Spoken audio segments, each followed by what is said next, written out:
एक बात तो आप सब जानते ही होंगे कि हर व्यक्ति अपने इष्ट देव यानी भगवान की बहुत सेवा करता है ताकि उसे उनकी कृपा मिल सके।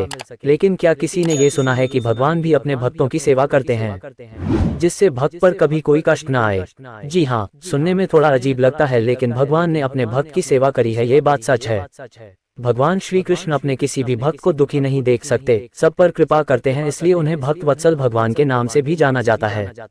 आज हम बात करेंगे उनके प्रिय भक्त माधव दास जी के बारे में, जिनकी भक्ति के भाव को देखकर भगवान उनकी सेवा करने के लिए विवश हो गए। जगन्नाथपुरी में माधव दास नाम के एक भक्त रहा करते थे। माधव दास जी सांसारिक मोह माया से दूर रहते और केवल भगवान जगन्नाथ के भजन कीर्तन व दर्शन किया करते थे।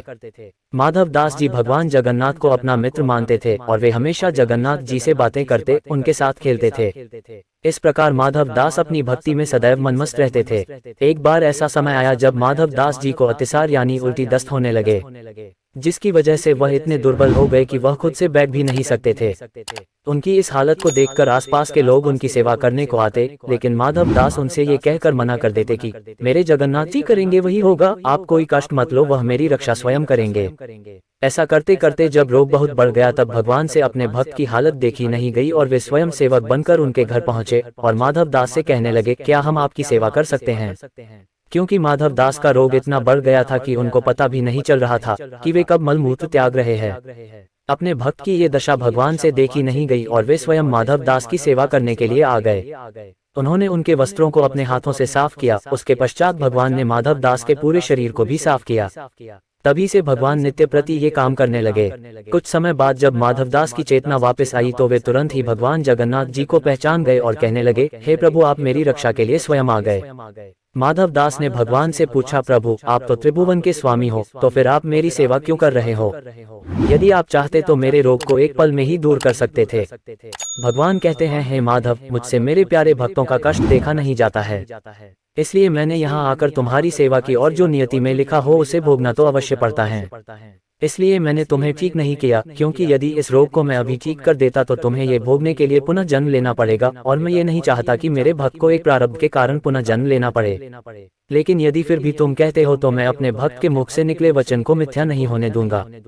हे माधव, अभी तुम्हारे प्रारब्ध के 15 दिन का रोग शेष बचा है, इसलिए अब ये 15 दिन का रोग मैं तुमसे ले लेता हूँ। इस प्रकार भगवान ने 15 दिन के रोग को अपने ऊपर ले लिया और अपने भक्त की रक्षा करी। तब से भगवान जगन्नाथ जी साल में एक बार बीमार पड़ते हैं और फिर 15 दिन के लिए मंदिर के पट बंद कर दिए जाते हैं। भगवान को 56 भोग नहीं खिलाए जाते हैं, बीमार होने के कारण परहेज किया जाता है। इन 15 दिनों में जगन्नाथ भगवान को काढ़ा पिलाया जाता है और उनकी सेवा की जाती है, जिससे वे जल्दी ठीक हो जाएं और अपने भक्तों को फिर से दर्शन दे सके। अपने भक्त का जीवन सुखमय बनाने के लिए भगवान ने उसके रोग को अपने ऊपर ले लिया। ऐसे हैं हमारे भक्तवत्सल भगवान श्री जगन्नाथ जी। दुनिया में कहीं भी यदि आप भगवान कृष्ण की मूर्ति देखेंगे तो उनके साथ राधा जी की मूर्ति दिखाई देती है, लेकिन जगन्नाथपुरी में आपको भगवान कृष्ण के साथ बहन सुभद्रा और भाई बलराम की मूर्ति दिखाई देगी। आखिर इसके पीछे क्या कारण है, क्या रहस्य है? इसके पीछे एक महत्वपूर्ण पौराणिक कथा है, वो भी सुने। द्वारका में श्री कृष्ण एक बार रात में सोते समय अचानक नींद में राधे राधे बोलने लगे। तब भगवान कृष्ण की पत्नी रुक्मणी ने ये सुना तो उन्हें आश्चर्य हुआ। उन्होंने बाकी रानियों को भी बताया। सभी रानियां आपस में विचार करने लगी कि भगवान कृष्ण अभी तक राधा को नहीं भूले हैं। सभी रानियां राधा के बारे में चर्चा करने के लिए माता रोहिणी के पास पहुंची। माता रोहिणी से सभी रानियों ने आग्रह किया कि भगवान कृष्ण की गोपिकाओं के साथ हुई रहस्यात्मक रासलीला के बारे में बताएं। पहले तो माता रोहिणी ने टालना चाहा, लेकिन महारानियों के हट करने पर कहा, ठीक है, सुनो, सुभद्रा को पहले पहरे पर बिठा दो, कोई अंदर न आने पाए, भले ही बलराम या श्री कृष्ण ही क्यों न हो। सुभद्रा को पहरे पर भेजकर माता रोहिणी भगवान श्री कृष्ण की रहस्यात्मक रासलीला की कथा सुनाना शुरू कर देती है। तभी वहां पर श्री कृष्ण और बलराम अचानक महल की ओर आते दिखाई देते हैं। सुभद्रा ने उचित कारण बताकर दरवाजे पर ही रोक लिया।